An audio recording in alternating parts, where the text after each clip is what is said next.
Hello friends, welcome to my channel. আমি রমা। আশা করি আপনারা সবাই সুস্থ আছেন, ভালো আছেন। আবার হাজির হয়েছে একটা নতুন রেসিপি নিয়ে, সেটা হলো মোমো রেসিপি।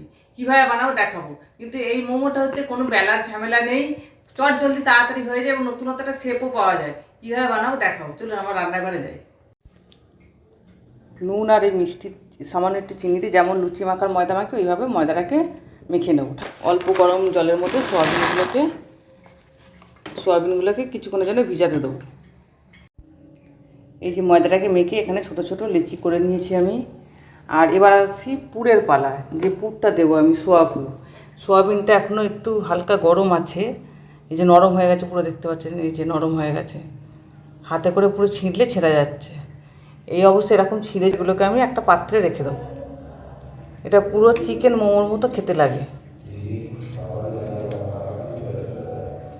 এইভাবে ছিঁড়ে ছিঁড়ে রেখে দেবো। আর যেটা লাগবে, এখানে পেঁয়াজ কুচি নিয়েছি, দুটো বড় বড় পেঁয়াজ কুচি নিয়েছি, একটা টমেটো, একটা কাঁচা লঙ্কা, আধখানা লেবু নিয়েছি, একটু রসুন কুচানো, আদা কুচানো, আর কিছুটা আলু, সিদ্ধ করা আলু পেঁয়াজ লঙ্কা দিয়ে মেখে রেখেছি। এর মধ্যে আলুটা দিলে বেশি টেস্টি হয় খেতে, নরমও হবে খেতে।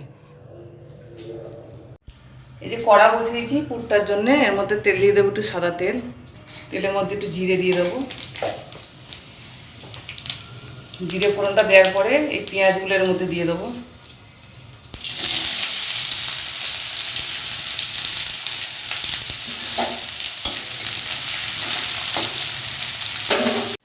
এই যে লেচিগুলোর মধ্যে তেল একটু ওপর দিয়ে দেবো, যাতে একটার সাথে একটা লেগে না যায়, কারণ পুরটা হবে তারপরে তো আমি পরের প্রসেসটা যাব, সেই জন্য এর মধ্যে তেলগুলো ভালো করে মাখিয়ে নেব।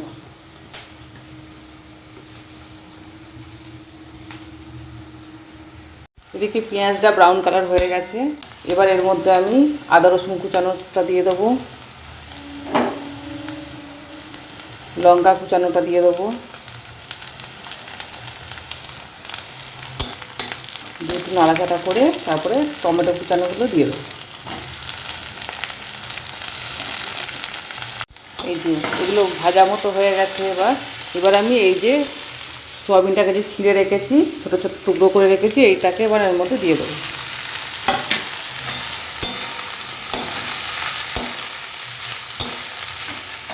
দিয়ে পরিমাণ মতো নুন দেবো।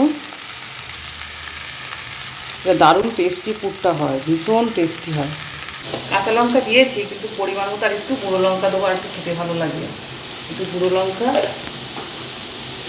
একটুখানি হলুদ, আর এই সিদ্ধ করা আলুটা দিয়ে দেবো, ধনে পাতা কুচানোটা দিয়ে দেবো, আর লেবু রসটা দিয়ে দেবো।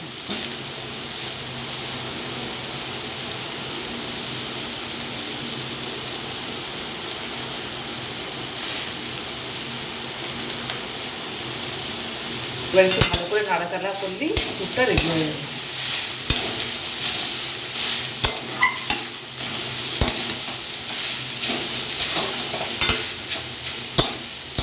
আলু সেদ্ধটা দেওয়ার অর্থ হচ্ছে ডোটা মাখা মাখা মতো হবে, কিন্তু সোয়াবিনের হলে ছাড়া ছাড়া হয়ে যাবে, এটা দুধটা বেশ ভালো হবে না।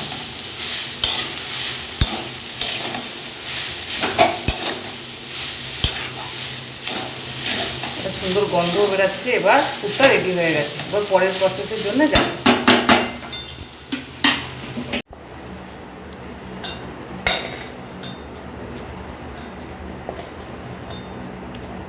এই মোমোটার জন্য বানানোর জন্যে বেলুন চাকির কোনো প্রয়োজন নেই। এই যে একটা গ্রেটার নিলেই হবে। একটা গ্রেটারের মধ্যে এই যেরকম একটা লেচি নিয়ে, এই যেরকম একটা গ্রেটারের সাহায্যে খুব চটপট তাড়াতাড়ি হয়ে যায়, বেলুন চাকির কোনো ঝামেলা নেই। এই গ্রেটারের পেছন দিকটা দিয়ে এইভাবে টিপে টিপে বাড়িয়ে নিতে হবে, হাতে করেই হয়ে যায় এটা। মাপটাও এক হবে, যেহেতু মাপটা একই মাপের হচ্ছে, মাপেরও কোনো তারতম্য হবে না। এই যে এইভাবে নিয়ে এইখানে সাইডে আমি 1 চামচ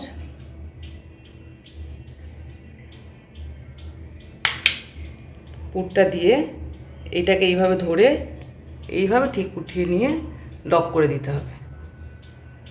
কোনো ঝঞ্ঝাট ঝামেলা ছাড়াই চটপট হয়ে যায়, ব্যাস। খুব সুন্দর ডিজাইনও হলো, মোমো রেডি হয়ে গেল। এইবার এটা আস্তে আস্তে এইভাবে তুলে একটা পাত্রে রেখে দেবো। এইভাবে আমি সবগুলো বানিয়ে নেব, খুব তাড়াতাড়ি হয়ে যায়, ছটপট।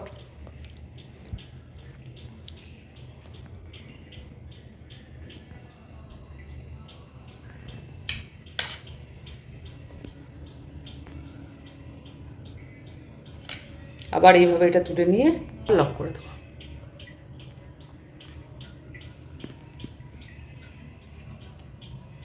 ইউনিক ডিজাইনও হয়, খেতেও খুব সুন্দর হয়।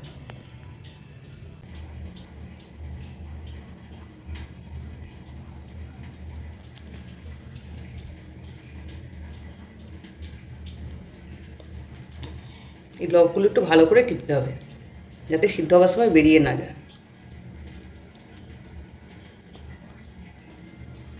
এই যে এটা করে আমি এক থালা বানিয়ে নিয়েছি।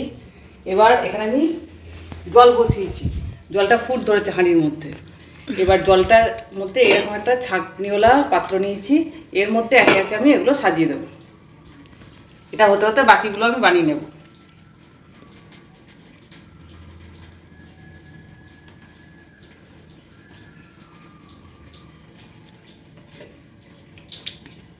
ঠিক এরই মাপের একটা থালা দিয়ে এটাকে ঢাকা দিই যাতে পুরো লক হয়ে যায়, বাষ্পটা না বেরাতে পারে। এইভাবে আমি এটা 20 মিনিট রাখবো, করা আছে। এই যে আর এক থালা আমি বানিয়ে নিয়েছি, ওটা একটা চলছে এখানে। এটা এখনও 20 মিনিট হয়নি, তাই নামাচ্ছি না, এখনও 5 মিনিট বাকি আছে। তো ততক্ষণ আমি মোমোর সসটা বানিয়ে নিয়েছি। তার জন্য আমি এখানে 3টে টমেটো নিয়েছি, একটু রসুন কোচানো নিয়েছি 4-5 কোয়া, একটুখানি আদা কোচানো নিয়েছি, একটা লঙ্কা আর একটু লেবু। তো এই কাজটা সেরে নিই ততক্ষণ, ওটা হতে থাক। এর মধ্যে আমি এগুলো মিক্সারে গ্রাইন্ড করে নেব।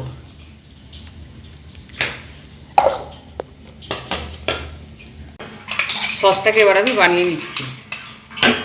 এর মধ্যে এবার পরিমাণ অনুযায়ী নুন দেব,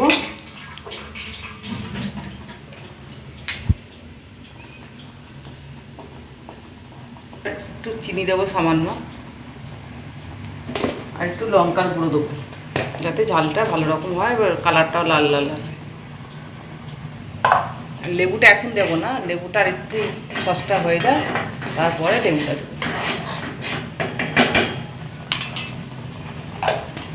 এবার এটা লেবুর রস দিয়ে নামাবো। লেবুর রসটা দিলে কি স্পাইসি খেতে হয়, খেতে খুব ভালো লাগে। এই যে 20 মিনিট হয়ে গেছে, এবার এটাকে খুলব।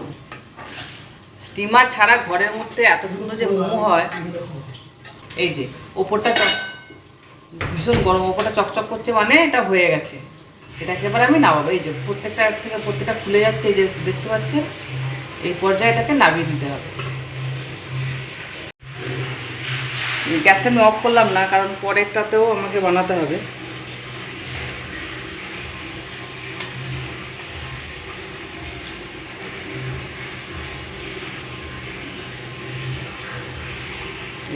একটার সাথে একটা কি সুন্দর ছেড়ে যাচ্ছে।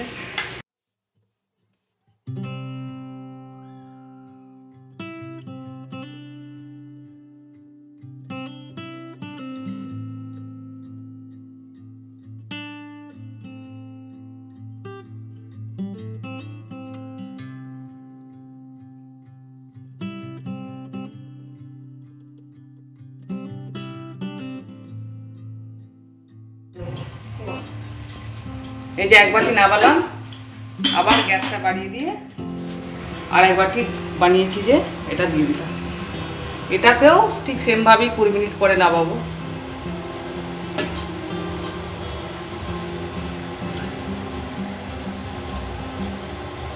খুব তাড়াতাড়ি বাড়িতে হয়ে যায়, স্বাস্থ্যকর একটা ডিশ। এভাবে লক করে দেবো, আবার 20 মিনিট পরে এটাকে খুলবো। এই যে রেডি হয়ে গেছে আমার মোমো, সোয়া মোমো, সোয়াবিন দিয়ে বানানো। দেখেছেনই আপনারা, কিন্তু সোয়া মোমো হলে কি হবে, খেতে কিন্তু চিকেনের মতো স্বাদই লাগে। এটা টেস্ট করে দেখি।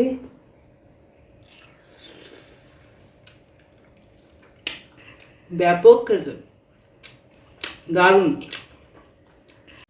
এই যে মোমো ডিজাইনগুলো খুব সুন্দর হয়, খেতে তো অনবদ্য খেতে হয়। ডিজাইনগুলো একটা নতুনত্ব ডিজাইনের হয়, যে দেখছেন, এবং তাড়াতাড়ি হয়। বেলার ঝামেলা কোনো থাকেই না, ফট তাড়াতাড়ি করে বানানো হয়ে যায় এগুলো।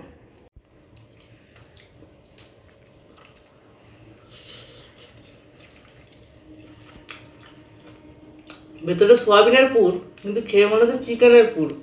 দারুণ, অনবদ্য খেতে, খেতে খুব সুন্দর। চাটনিটা দারুণ হচ্ছে, ব্যাপক। আর নতুন একটা শেপ, আর ভীষণ তাড়াতাড়ি হয়ে যায়। মোমোর যে বেলার ঝামেলা এখানে নেই, তাড়াতাড়ি হয়ে যায় জিনিসটা। আর ঘরে বানানো মানে স্বাস্থ্যকর, আর খেতে ব্যাপক স্বাদের হয়। ঠিক আছে, এমন কিছু ইনগ্রিডিয়েন্টসও লাগে না, শুধু ময়দা আর টমেটো, পেঁয়াজ, রসুন তো বাড়িতে মানুষও থাকেই। আর চটজলদি বানিয়ে ফেলবেন, ইচ্ছা গেলে এগুলো বানানো যায়, খুব তাড়াতাড়ি হয়, যেটা প্লাস পয়েন্ট। অনবদ্য খেতে হয়েছে।